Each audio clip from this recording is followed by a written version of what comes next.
Welcome to DMI's Next Sale, the podcast that covers everything financial professionals like you need to know in the annuity and life insurance space.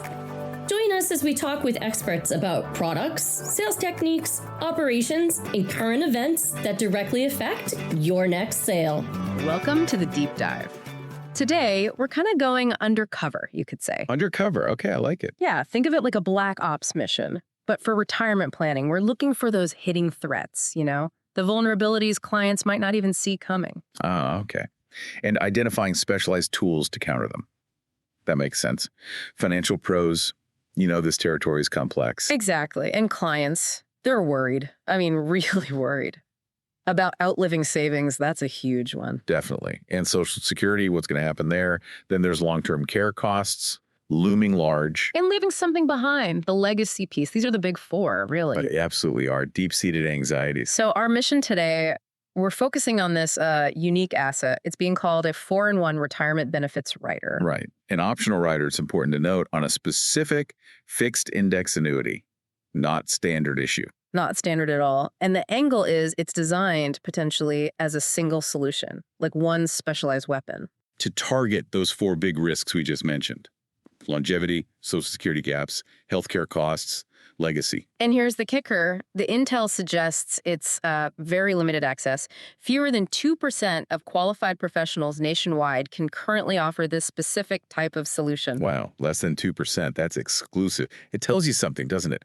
Highly specialized. It does. So, this deep dive.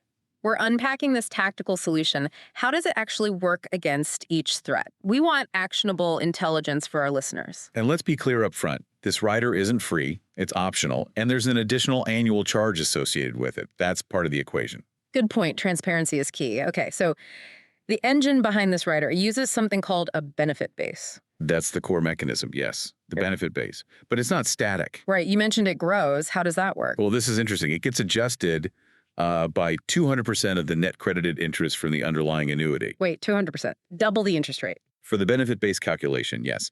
So if the annuity credits, say, 3% net interest, the benefit base for the rider calculations grows by 6%. It provides leverage. That's significant leverage. That compounding effect over time could really amplify the potential benefits, couldn't it? Especially for those long-range risks. Precisely. That amplification is designed to potentially help the benefits keep pace, or even outpace things like inflation or rising healthcare costs down the road. Okay, let's tackle threat number one, longevity risk. The big fear, running out of money. It comes up constantly. Top of the list for most retirees, and understandably so. Living longer is great, but funding it, that's the challenge. The rider's answer here is the enhanced payout benefit. Enhanced payout benefit. So how does that act as a countermeasure? Think of it as a potential safety net for later life. After a specified waiting period, the client can elect to turn on a lifetime income stream. Lifetime income, guaranteed for life. That's the potential, yes. Predictable payments for as long as they live, which directly addresses that fear of outliving savings. Okay, that sounds reassuring. But what about the money left in the annuity itself? If someone starts taking lifetime income, is the rest just gone when they pass away? Ah, good question. No, not necessarily. If this enhanced payout benefit is turned on, any remaining contract accumulation value, the actual cash value, is still paid out. As a lump sum? Yes, paid as a lump sum to the beneficiaries upon death. So you get the income security, but potentially preserve a legacy component too. That's a critical feature. Now, I heard there are maybe a couple of ways this payment gets calculated. That's right, there are options. One is like with cash refund. That bases payments on the accumulation value when you start, if total payments don't reach that initial value. The difference goes to the beneficiaries. Exactly. The other is just life payment, which calculates payments based on the excess of the benefit base over the accumulation value. Could mean higher payments, potentially. Interesting. So one prioritizes a potential refund, the other potentially maximizes the income based on that leverage benefit-based growth. And you mentioned a waiting period. Yes, crucial point. There's a specified waiting period before you can activate this benefit. Needs to fit the overall plan. Got it. Okay, let's pivot. Threat number two, Social Security instability. Lots of noise around this, lots of client anxiety. And it's not unfounded anxiety. The Social Security Administration's own reports project potential depletion of the trust fund, maybe around 2033. And if that happens, the projection is what? Benefits could be cut? The estimate is they might only be able to pay about 79% of promised benefits. That's a potential 21% cut. 21%. Wow. Let's put numbers on that. A couple getting, say, $2,500 a month. I would say a reduction of about $525 every single month. That adds up fast. Over a 20 or 30-year retirement, that's over $200,000 potentially missing from their plan. Absolutely. And for those with higher benefits, the gap is even wider. It's a real income risk. So the rider's tactical response, it's called the plan gap benefit. Plan gappy, sometimes called the income gap benefit in the contract, right? Correct. Same benefit, couple of names. So how does this plan gappy thing work? How does it fill that potential hole? Well, it has a specific trigger. It activates if there's a government-mandated cut to Social Security benefits of more than 3%. Okay, so a significant official cut. Then what happens? If that trigger occurs, the benefit provides a payout. It uses that benefit base, the one growing at potentially 200% of interest, Right. and pays it out over a 12-year period. 12 years. That could be a pretty substantial buffer to help offset lost Social Security income during that time. It could. But it's important, really important to stress, this isn't replacing Social Security. Right. It's mitigation. It's designed to cushion the blow of a potential cut for a defined period. Exactly. Mitigate the impact, bridge the gap. Okay, moving on. Third major risk area, health shocks. Specifically, the potential need for long-term care. We know costs here can be astronomical. We really can. And the odds aren't trivial. Something like 70% of people turning 65 today are expected to need some kind of health-related care eventually. That includes long-term care services. 70%, that's a high probability. And Medicare, regular health insurance. They don't always cover these kinds of long-term costs, do they? Often they don't cover much of it at all, especially for ongoing custodial care. That's where this rider brings in the activities of daily living benefit, or ADL benefit. ADL benefit. Now, there are specific requirements here, I believe. Yeah. At issue, the client has to be able to perform all the ADLs. Correct. At contract issue, they need to be fully functional regarding those 6 activities of daily living. Which are, just for clarity, bathing, dressing, toileting, continence, eating and transferring, right? Getting in and out of bed or a chair. Those are the 6 basic self-care functions. The benefit trigger comes later, after the contract is in force. And that trigger is? If the client becomes unable to perform at least 2 of those 6 ADLs, and this condition persists for at least 90 continuous days, and it's medically certified. Okay, 2 out of 6 for 90 days. Then the benefit activates. What's the payout?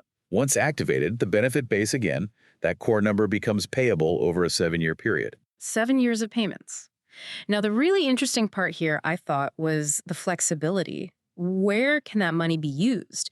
Is it restricted to, like, nursing homes? No, and that's a huge advantage. The funds can be used for any expense, no restrictions. Any expense, so in-home care. Absolutely. Or modifications to make the home safer. Grab bars, ramps, or even to help compensate a family member who steps in to provide care and maybe loses income. Wow, okay. No nursing home confinement required. That offers a lot more control for the client and family. Much more control and choice.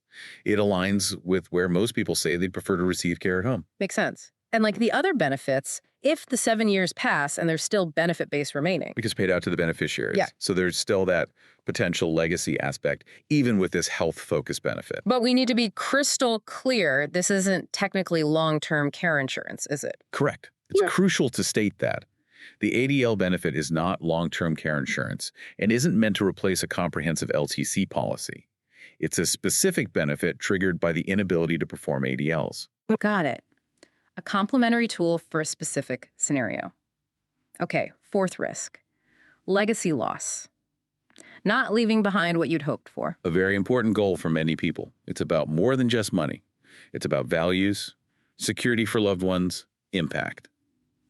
The rider addresses this with the enhanced death benefit. Enhanced. The name suggests it could be more than the standard annuity death benefit. It absolutely can be, often substantially greater than just the accumulation value, which is the typical base death benefit. So how is it calculated? What makes it enhanced? It uses the greater of 2 numbers, either the benefit base, adjusted pro rata for interest up to the date of death. Or something called the benefit base floor. Right, which is usually the initial premium adjusted for any withdrawals taken, so it taps into that potentially larger benefit base value. And that enhanced amount, how does it get paid to the beneficiaries? Is it a lump sum?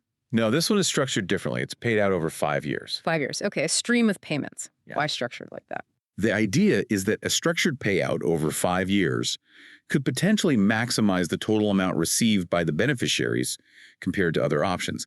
But key point, only one death benefit is paid. Meaning either the standard contract death benefit, the accumulation value, or this enhanced death benefit? Whichever is greater according to the contract terms at that time, not both. Understood. Provides an alternative, potentially larger legacy payout.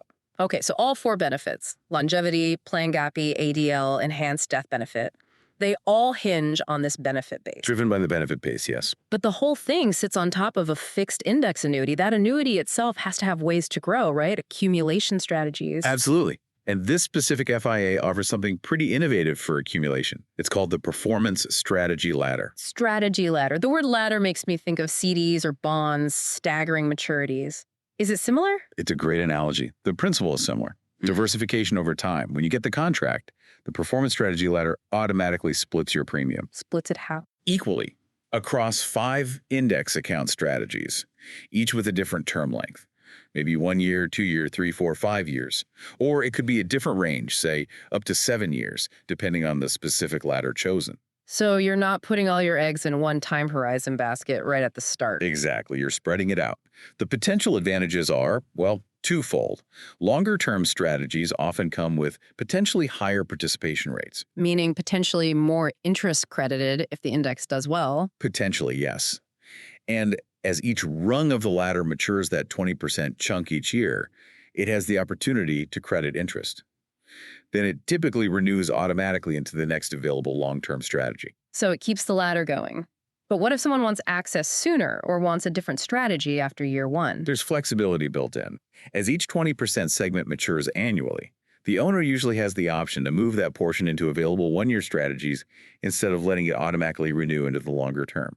Okay, so some control year by year. But pulling it out of the ladder structure might mean missing some of that longer term potential. That's the trade-off, potentially. Also very important, this ladder strategy. It's just one option for crediting interest in the annuity, and you have to choose it right at the beginning when you issue the contract. An upfront strategic decision. Okay, so wrapping this all together, you've got the 4-in-1 rider addressing the big risks, powered potentially by that 200% benefit base growth, sitting on an FIA that might use this performance strategy ladder for accumulation. It sounds, well, comprehensive. It's designed to be a very integrated approach. Yeah. But like any specialized tool, there are critical details financial pros need to grasp. Let's recap those. We mentioned the rider has an extra cost, an annual charge. Yes, and it must be elected at issue. Can't add it later. And this is huge. You can only activate one of the main benefits. Choose the ADL or the plan gappy or the enhanced payout, not all 3. Correct. Once you elect and activate one, the others under the rider generally become unavailable. And potentially some base contract features too, like cash surrender or the standard death benefit. That choice matters. Really underscores the need for careful planning and understanding client priorities. What's the most likely scenario for them? Absolutely. And remember, that benefit base, the engine driving these payouts, you can't just take it as cash. Right. It's not the accumulation value. It's a separate calculation value just for these rider benefits. Exactly. It calculates the benefits. It has that growth potential, but it's not the contract's walk-away cash value or standard death benefit amount. These are like horsepower versus the car's actual resale value. Different numbers for different purposes. Good analogy. So benefit base drives the rider payouts. Accumulation value is the underlying contract value. Given all this and that very limited access under 2%, this really does feel like, well, next level intel. It is. It's not your standard off-the-shelf solution.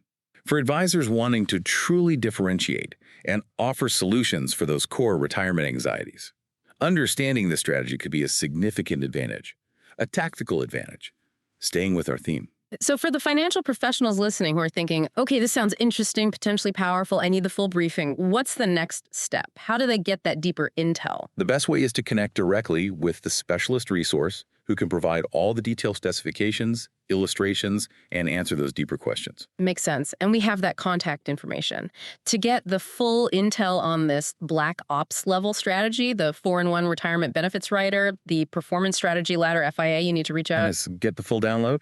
Contact Declan Donahue. He's a sales consultant who can walk you through it. His number is 781-919-2337. That's 781-919-2337. Or you can email him, ddonahue@dmi.com. ddonahue@dmi.com. Call him, book a meeting, get the specifics. Don't hesitate. It's an opportunity, really, to potentially add a unique tool to your planning toolkit. Absolutely. Address those client fears head on.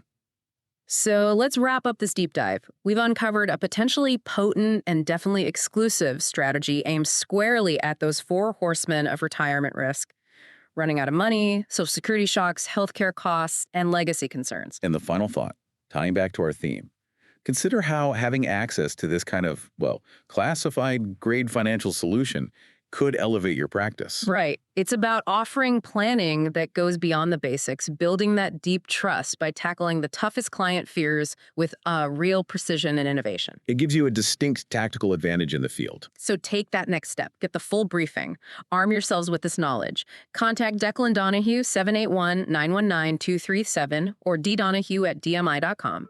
Thanks for joining us on this deep dive. This was DMI's Next Sale podcast. Stay tuned for our next episode. For more information about this episode, additional resources, or to learn about partnering with DMI, be sure to connect with us on your next sale at dmi.com.